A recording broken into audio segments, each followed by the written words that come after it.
नमस्कार, स्वागत है आपका रुचि ज्ञान गंगा में, जहां हम आपके लिए लेकर आते हैं अद्भुत आध्यात्मिक और प्रेरणादायक पुस्तकों के ऑडियो बुक। आज हम ओम स्वामी जी की प्रसिद्ध पुस्तक वेलनेस सेंस के 5वें अध्याय आपकी मानसिक संरचना का परिचय लेकर आए हैं। इस अध्याय में ओम स्वामी जी हमें यह समझाते हैं कि हमारी मानसिक संरचना कैसी होती है, हमारा मन कैसे काम करता है और किस प्रकार हमारे विचार हमारी सेहत और जीवन पर प्रभाव डालते हैं। वे बताते हैं कि मानसिक स्पष्टता और स्थिरता पाने के लिए हमें अपने विचारों और भावनाओं को कैसे संतुलित करना चाहिए। अगर आप भी अपने मन को गहराई से समझना चाहते हैं और मानसिक शांति की ओर बढ़ना चाहते हैं तो इस ऑडियो बुक को जरूर सुनें।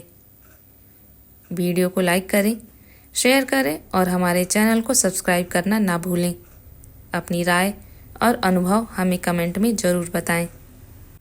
तो फिर आइए हम साथ में मिलकर अध्याय 5 आपकी मानसिक संरचना का ज्ञान अपने अंदर समाहित करें। मार, जो अपने अंतिम 40वें वर्ष में थे, एक बहु अरब डॉलर की दूरसंचार कंपनी में वरिष्ठ कार्यकारी थे। वे 21 वर्षों से खुशहाल शादीशुदा जीवन जी रहे थे और उनके एक बेटा था और एक बेटी थी। दोनों किशोरावस्था में थे। वे जिम में कसरत करते थे और जैविक खाद्य पदार्थ खाते थे। वे अपने पेशेवर जीवन पर नियंत्रण रखते थे। उनकी पत्नी सहित पूरी दुनिया उमर को एक सफल और खुशहाल व्यक्ति के रूप में देखती थी। वे अपनी पत्नी के लिए उपहार लाते थे। वे अपने परिवार को डिनर पर ले जाते थे। वे हर साल 2 सप्ताह के लिए एक नए देश में छुट्टियां मनाते थे। उन्होंने अपने व्यक्तिगत और पेशेवर संबंधों को अच्छी तरह से संभाला। कुल मिलाकर आप संभवतः नहीं सोच सकते कि उन्हें कोई समस्या थी। उमर हाल ही में स्वस्थ थे जब अचानक 2 सप्ताह के भीतर उन्हें दिल की धड़कन के साथ चिंता के 3 गंभीर दौरे पड़े। उन्होंने मुझे बताया कि वे अंदर से टूट चुके थे और लगातार डर और असहायता की स्थिति में रहते थे। उसने सोचा कि भगवान उसे सजा दे रहे हैं क्योंकि वह कई सालों से दूसरी महिलाओं के साथ सो रहा था। उसने अपनी शादी के 4थे साल में यह शुरू किया था, जब उसकी पत्नी 17 साल पहले अपने पहले बच्चे के साथ गर्भवती थी। उसने कहा, उमर ने मुझसे कहा, मैं अपनी पत्नी से बहुत प्यार करता हूँ। वह एक आदर्श पत्नी है। मैं उसके बिना जीने की कल्पना नहीं कर सकता और मैं अपने बच्चों से प्यार करता हूँ। मैं अपने परिवार और अपने जीवन को बर्बाद नहीं करना चाहता, लेकिन मैं आदी हूँ स्वामी। मैं सेक्स का आदी हूँ। मैंने खुद से लाखों बार वादा किया है कि मैं अपनी पत्नी के साथ ऐसा नहीं करूँगा, लेकिन मैंने अपने वादे को लाखों बार तोड़ा है। मैं इस निरंतर अपराध बोध के साथ रहता हूँ। मैं ऐसा नहीं करना चाहता, लेकिन मैं इसे रोक नहीं सकता। मैंने इसे रोकने की कोशिश की है। मैं खुद को विचलित करने की कोशिश की है, लेकिन कुछ भी काम नहीं आया। मुझे पता है कि अगर मेरी पत्नी को कभी पता चल गया तो वह मुझे छोड़ देगी। जब मैं उसे देखता हूँ तो मुझे बहुत बुरा लगता है कि मैं इतने लंबे समय तक उसके साथ बेवफा रहा हूँ। मैं उसके लिए उपहार खरीदता हूँ, उसे छुट्टियों पर ले जाता हूँ, दान देता हूँ, प्रार्थना करता हूँ। मैं सब कुछ करता हूँ ताकि किसी तरह खुद को हल्का महसूस कर सकूँ, लेकिन यह सब विफल हो जाता है। मेरा अतीत मुझे सताता है और वर्तमान मुझे प्रताड़ित करता है। कभी मीटिंग के बीच में, कभी ट्रेडमिल पर, कभी बिस्तर पर, कभी पढ़ते हुए, कभी मूवी देखते हुए मुझे ऐसे विचार आते हैं जो मुझे बहुत परेशान करते हैं। अगर मैं अभी रुक भी जाऊं तो क्या होगा? अगर अतीत से कुछ उभर आए? मैं बदलना चाहता हूं स्वामी। मैं इस तरह से थक गया हूं। कृपया मुझे बताएं कि मैं ऐसा क्यों हूं? मैं क्या करूं? मैं खुद को कैसे ठीक करूं? मुझे लगता है कि बहुत जल्द मैं दिल का दौरा पड़ने से मर जाऊंगा। मैं इसे और नहीं सह सकता। उमर टूट गया। मैं उसकी बेबसी देख सकता था। उमर, मैंने कहा, मैं तुमसे सिर्फ 2 सवाल पूछूंगा। अगर दोनों का जवाब हाँ है तो मैं जानता हूँ कि तुम्हारी मदद कर सकता हूँ।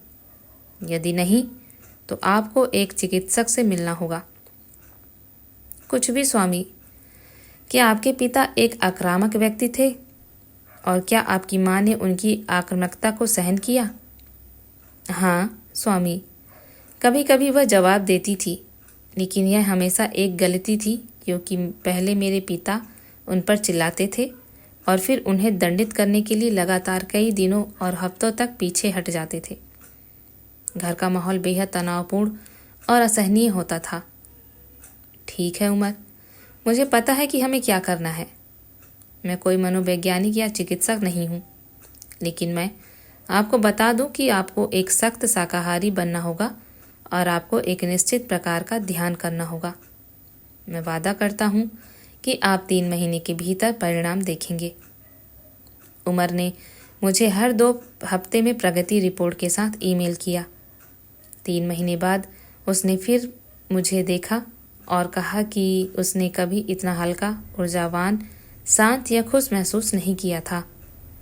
ध्यान और अपने आहार में बदलाव ने उसके लिए काम किया। 2 साल से ज़्यादा हो गए हैं और उसकी यौन इच्छाएं अब उसे पागल नहीं बनाती हैं। वह जानना चाहता था कि यह कैसे और क्यों काम करता है, लेकिन उससे भी ज़्यादा वह उत्सुक था उसके पिता की आक्रामकता या माँ की पीड़ा का उसके यौन स्वभाव और आचरण से क्या लेना देना था, और ख़ास तौर पर शाकाहारी बनने से उसकी यौन लत पर क्या असर पड़ा। मेरे नज़रिए से यह बिल्कुल सीधा साधा था। 3 शारीरिक गुणों की तरह हर व्यक्ति में एक निश्चित आनुवंशिक मानसिक स्वभाव होता है जिसके साथ वह जन्म लेता है। यह मानसिक या मानसिक गुणों से संबंधित है। वे हैं शुद्धता, सत्व, जुनून, रजस और आक्रामकता, तमस। उमर का जन्म प्रेम के कारण नहीं बल्कि वासना के कारण हुआ था। उस समय उसके पिता जरूर आक्रामक रहे होंगे, एक जानवर की तरह। वह बस अपनी वासना को शांत करने के लिए एक रास्ता खोज रहा था। उसकी माँ इस रिश्ते से नाखुश थी और उसे धोखा महसूस हुआ, क्योंकि उसके पति के कर्मों में कोई परवाह नहीं थी, कोई कोमलता नहीं थी और कोई प्यार नहीं था। जुनून और वासना के मिश्रण में, भ्रम और उदासीनता के संयोजन में उमर का जन्म हुआ। मैंने उसे शाकाहारी बनने के लिए कहा, क्योंकि मांसाहारी भोजन तामसिक प्रकृति का होता है।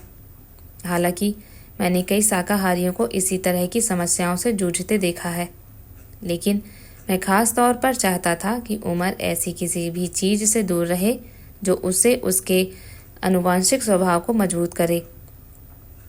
वह जुनून और आक्रामकता से पैदा हुआ था और परिणाम स्वरूप अपने वयस्क जीवन के अधिकांश समय में उमर ने बेकाबू यौन भावनाओं का अनुभव किया। आक्रामकता का मतलब हमेशा यह नहीं होता कि आप चिल्लाएं या उग्र हों। कई लोग इसे दूसरों से दूर रहकर व्यक्त करते हैं। किसी भी तरह से यह तामस है। किसी से बचने के लिए पीछे हटना उसे सजा देने के लिए पीछे हटने जैसा नहीं है। तामस खुद को अत्यधिक नकारात्मक भावनाओं के रूप में व्यक्त कर सकता है। क्रोध, घृणा या आक्रामकता। उमर का तामस उसकी पत्नी के प्रति उसके व्यवहार में नहीं था, बल्कि उसकी बेकाबू कामेच्छा में था। हमारी मानसिक भावनाएं हमारी आदतों के पीछे मुख्य प्रेरक शक्ति हैं, चाहे वे खाने, सोने, यौन या सामाजिक आदतों के हों। सभी यह प्रतिक्रियाशील और आवेगपूर्ण कार्यों के पीछे प्रकृति की सूक्ष्म शक्तियाँ काम कर रही हैं। इन्हें भौतिक प्रकृति के गुण कहा जाता है। इनका नाम मानसिक गुणों के समान है। वास्तव में शास्त्र व्यक्तिगत स्वभाव और भौतिक प्रकृति के गुणों के बीच कोई अंतर नहीं करते हैं। वे समान हैं क्योंकि हम प्रकृति हैं। आयुर्वेद विशेष रूप से किसी की मानसिक और शारीरिक अवस्थाओं के बीच संबंध और अन्योन्याश्रयता का दस्तावेजीकरण करता है। आपकी मन स्थिति आपके शारीरिक स्वास्थ्य को प्रभावित करती है और आपका शारीरिक स्वास्थ्य आपकी मानसिक स्थिति को प्रभावित करता है। जिस तरह आपका भौतिक शरीर 3 गुणों से संचालित होता है, उसी तरह आपका मन भी 3 मानसिक गुणों से संचालित होता है। शारीरिक गुणों को दोष कहा जाता है। शाब्दिक रूप से दोष मुख्यतः क्योंकि उन्हें सबसे अधिक सावधानी पूर्वक संतुलन की आवश्यकता होती है। किसी भी दोष की अधिकता शरीर के लिए कभी भी अच्छी नहीं होती है। दोषों को नियंत्रित किया जाना चाहिए, संतुलित और संयमित रहें। दूसरी ओर मानसिक रंजकता को दोष नहीं बल्कि गुण कहा जाता है। गुण का अर्थ है गुणवत्ता। यौगिक और वैदिक ग्रंथों के संकेत लेते हुए आयुर्वेद मानता है कि मन की रंजकता बिल्कुल खराब या बिल्कुल अच्छी नहीं हो सकती। वे व्यक्तिपरक हैं। मन की आक्रामकता आपके पाचन के लिए हानिकारक हो सकती है, लेकिन अगर आप युद्ध के दौरान में एक सैनिक हैं तो आपको अपने शरीर में एड्रेनालाइन पंप करने की आवश्यकता है। आपको लड़ने के लिए, जीवित रहने के लिए, अपना काम करने के लिए उस आक्रामकता की आवश्यकता है। इसलिए मन की रंजकता को गुण या गुण के रूप में जाना जाता है, क्योंकि यह हमारे पास क्या है इसके बारे में इतना ही नहीं है जितना कि यह हमारे पास जो है उसका उपयोग कैसे करते हैं। आपके तंत्रिका तंत्र, महत्वपूर्ण अंगों और पाचन का स्वास्थ्य और आपकी प्रतिरक्षा प्रणाली की ताकत, तीन मानसिक रंजकता के साथ एक सीधा और निश्चित संबंध है। शारीरिक रंजकता के विपरीत ये तीन रंजकता स्थायी नहीं हैं। वे हर व्यक्ति में हमेशा उतार चढ़ाव करते रहते हैं। कभी कभी रजस तमस पर जीत हासिल कर लेता है, कभी कभी तमस रजस पर जीत हासिल कर लेता है और कभी कभी सत्व दोनों पर जीत हासिल कर लेता है। द्रव्यों के बीच यह निरंतर संघर्ष लोगों में अलग अलग मनोदशाओं और मानसिक स्थितियों का कारण है। भौतिक शरीर में कोई भी व्यक्ति मानसिक द्रव्यों से प्रभावित होता है। सचेत और धार्मिक जीवन जीने से उतार चढ़ाव को काफ़ी हद तक नियंत्रित करना संभव है, जिससे आपके शारीरिक और मानसिक स्वास्थ्य में सीधे सुधार होता है। आइए मैं आपके लिए तीन द्रव्यों के बारे में विस्तार से बताता हूँ। अज्ञानता, इसे संस्कृत में तमस कहते हैं। तमस का अर्थ अंधकार, भ्रम, त्रुटि और उदासी भी है। यह मुख्य रूप से आक्रामकता की स्थिति को संदर्भित करता है। प्रकृति तमस के साथ विनाश करती है। गिरावट, मृत्यु, क्षय, विघटन और पूर्ण विनाश के कार्य अज्ञानता के गुण द्वारा नियंत्रित होते हैं। ये तत्व सजीव या निर्जीव, गतिशील या स्थिर, प्राकृतिक या कृत्रिम, कार्बनिक या अकार्बनिक हो सकते हैं। विघटन के पश्चात वे पुनः पंच तत्वों में विलीन हो जाते हैं। आप चाहे किसी भी चीज को कितनी भी सावधानी से या समझदारी से थामे रखें, अंततः वह नष्ट हो जाएगी, आपसे अलग हो जाएगी। प्रकृति का मूल नियम है कि हर चीज को अपनी मूल अवस्था में वापस जाना चाहिए। यदि आप पानी को उबालकर अलग रख दें तो वह सामान्य ताप पर वापस आ जाएगा। वह हमेशा गर्म नहीं रह सकता। यदि आप उसे जमाकर अलग रख दें तो वह वापस पानी बन जाएगा। यह प्रकृति का नियम है। इसलिए न केवल तम बुरा नहीं है बल्कि यह आवश्यक भी है, क्योंकि यह केवल पुनर्स्थापना और कायाकल्प से पहले की अवस्था है। तम में विनाश भ्रामक है क्योंकि वास्तव में कुछ भी नष्ट नहीं हो रहा है, केवल रूप बदल रहे हैं। यह केवल दिखावट का परिवर्तन है, एक प्रकार का परिवर्तन। मानव मन में तमस आक्रामकता, नकारात्मकता, घृणा, अवसाद, भ्रम, भय और क्रोध का बीज है। तमस के अंधेरे में, उस भ्रम में व्यक्ति सही और गलत में अंतर नहीं देख पाता। वास्तव में इसका बढ़ता और जकड़ा हुआ अज्ञान सभी गलत कार्यों को सही ठहराता है, चाहे वह एक दूसरे से झूठ बोलना हो, लोग एक दूसरे को मार रहे हों, सरकारें अपने लोगों को मूर्ख बना रही हो या देश क्षेत्रीय आक्रामकता की होड़ में लगे हों। तमस इन सभी को हमारी समकालीन दुनिया का एक सामान्य हिस्सा बना देता है। इसके अलावा तमस का अर्थ है जड़ता, सुस्ती और सुस्ती। अहंकार तमस है। जुनून, संस्कृत में वासना को रजस कहते हैं। रजस का अर्थ रक्त भी होता है। दिलचस्प बात यह है कि रजस का अर्थ वाष्पशील बादल या धुंध का गोला भी होता है। यह वर्णन ही हमें वासनाओं की प्रकृति के बारे में वास्तविक जानकारी देता है। वे अस्थायी और क्षणभंगुर हैं। धुंध के बादल की तरह वे दिखाई देते ही गायब हो जाते हैं। यही मानव जीवन का सार है। अपने पूरे जीवन में हम अच्छा महसूस करने, खुश महसूस करने के लिए कड़ी मेहनत करते हैं, लेकिन सुख कभी भी कोमल धारा की तरह नहीं होते। वे फुहारों और फुहारों के रूप में आते हैं, जैसे कि खुशी हमें चिढ़ा रही हो। सभी सुख वासना की खोज से निकलते हैं।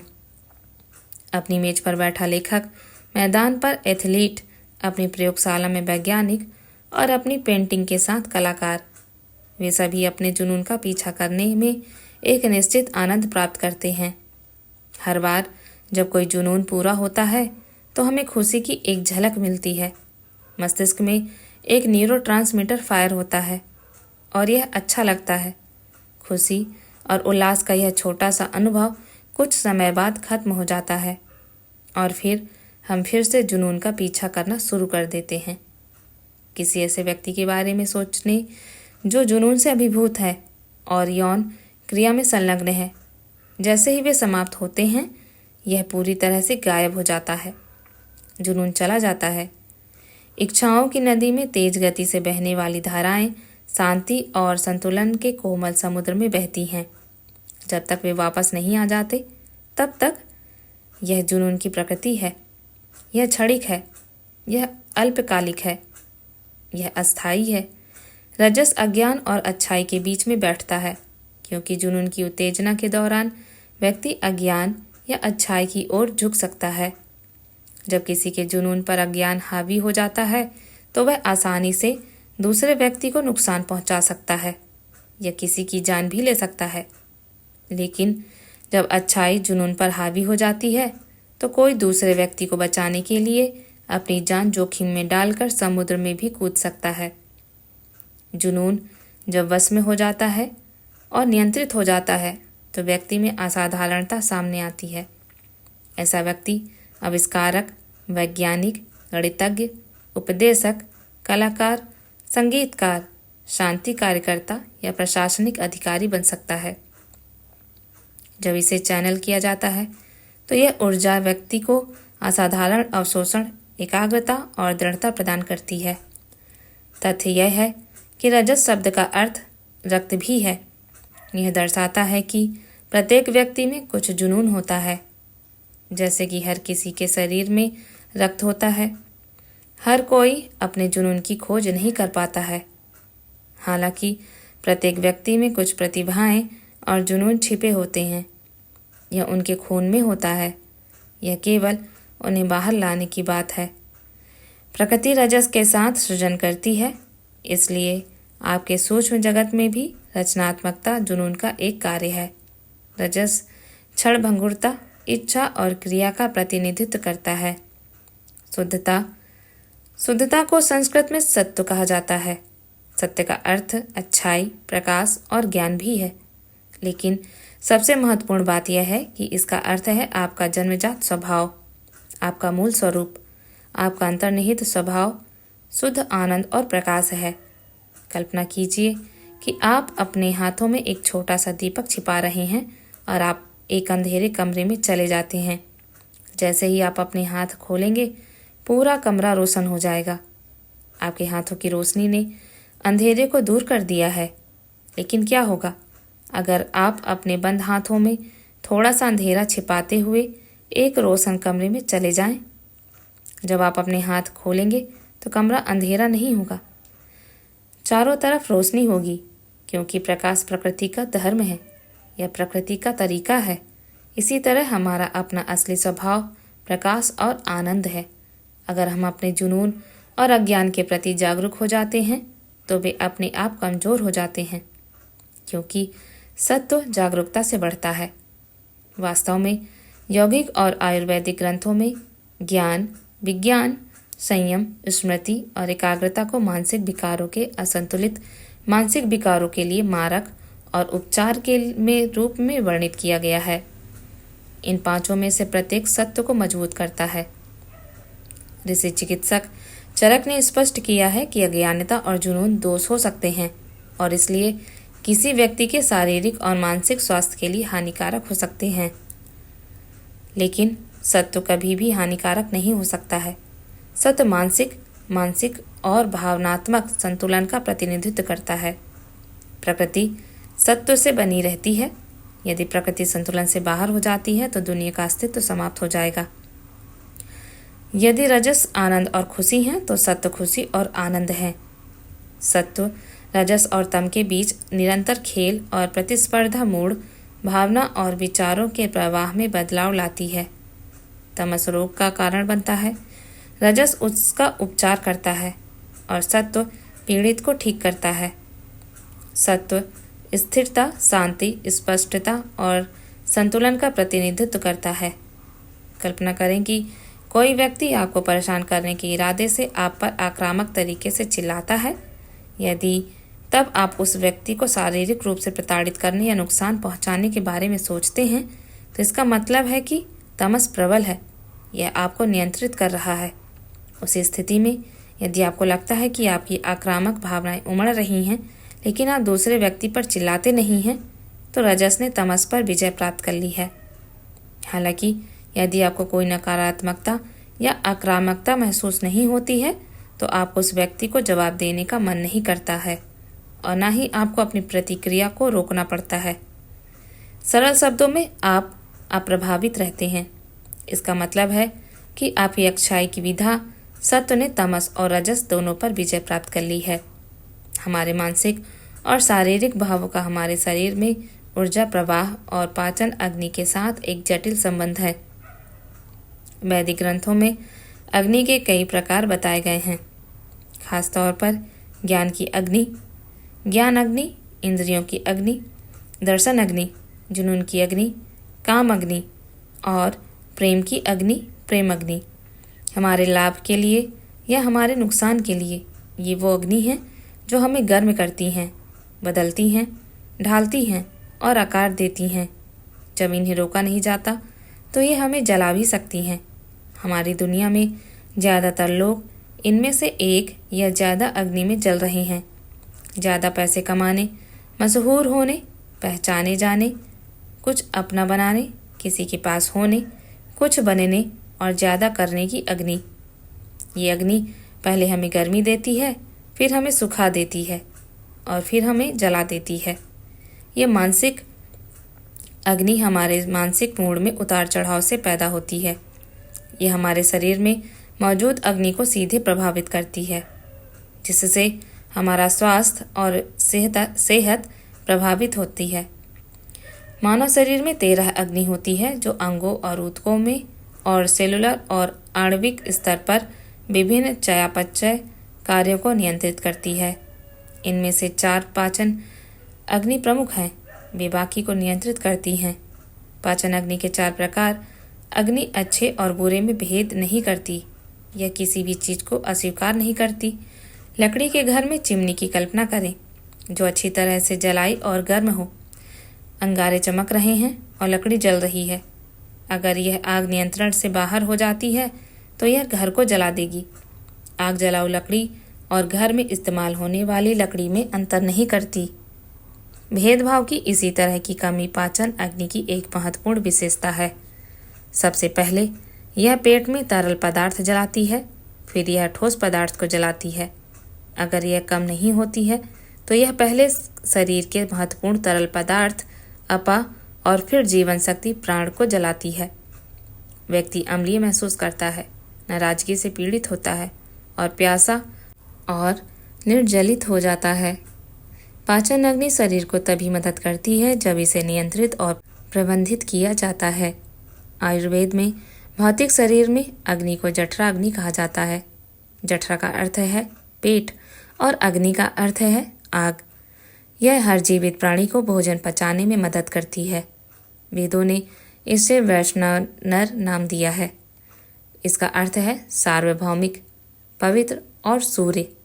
बाहर से ऐसा लग सकता है कि हमारा शरीर गर्मी पैदा कर रहा है, लेकिन वेदों का दृष्टिकोण इससे कहीं अधिक गहरा है। पाचन अग्नि को सूर्य भी कहा जाता है क्योंकि हम जो कुछ भी खाते हैं उसमें पहले से ही सूर्य की अग्नि होती है। अनाज, सब्जियां, जड़ें या वास्तव में कोई भी खाद्य पदार्थ, वे सभी हमारे भोजन बनने से पहले सूर्य द्वारा पोषित होते थे। इसलिए उनमें पहले से ही गर्मी थी। हमारी चयापचय प्रक्रियाओं ने बस गर्मी को पुनः प्राप्त किया और इसे हमारे सिस्टम में पहुंचाया। बाद में इस पुस्तक में मैं इस बारे में बात करता हूँ कि भोजन कैसे गर्म या ठंडा हो सकता है, न केवल तापमान में बल्कि शरीर पर इसके प्रभाव में। अभी के लिए मैं पाचन अग्नि के 4 प्रकारों के बारे में विस्तार से बताता हूँ। संतुलित अग्नि, इसे सम अग्नि कहा जाता है। सम का अर्थ है सम और संतुलित। संतुलित पाचन अग्नि वाला पेट स्वस्थ शरीर की निशानी है। दरअसल पाचन अग्नि के संतुलित रहने पर ही शरीर स्वस्थ रह सकता है। सम अग्नि का मतलब है कि वात, पित्त और कफ संतुलित हैं और बिल्कुल भी दूषित नहीं हैं। संतुलित पाचन अग्नि वाले लोगों में भोजन ठीक से पचता है और आत्मसात होता है। यह 7 धातुओं की गुणवत्ता को बढ़ाता है। यह न केवल अच्छे शारीरिक स्वास्थ्य बल्कि पूर्ण मानसिक संतुलन की ओर भी ले जाता है। बुरी अग्नि को विषम अग्नि कहते हैं। जब वायु वात दूषित होती है और यह आपकी पाचन अग्नि को प्रभावित करती है तो इसे विषम अग्नि कहते हैं। कल्पना करें कि एक झंडा ऐसी जगह लगाया गया है जहां हवा कभी कभी चलती है। जब हवा चलती है तो झंडा फहरता है, अन्यथा स्थिर रहता है। इसी तरह विषम अग्नि पाचक रसों के बढ़ते स्राव और फिर लगभग ना के बराबर स्राव के बीच बारी बारी से होती है। भोजन या तो बहुत जल्दी पचता है या बहुत धीरे धीरे। रोगी को लग सकता है कि उसके भोजन में कुछ गड़बड़ है, लेकिन उसकी समस्या असंतुलित पाचन अग्नि है।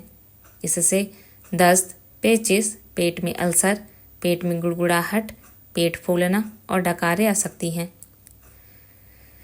तीव्र अग्नि को संस्कृत में तीक्ष्ण अग्नि कहा जाता है। जब पित्त के कारण पाचन अग्नि असंतुलित हो जाती है तो तीक्ष्ण अग्नि की स्थिति उत्पन्न होती है।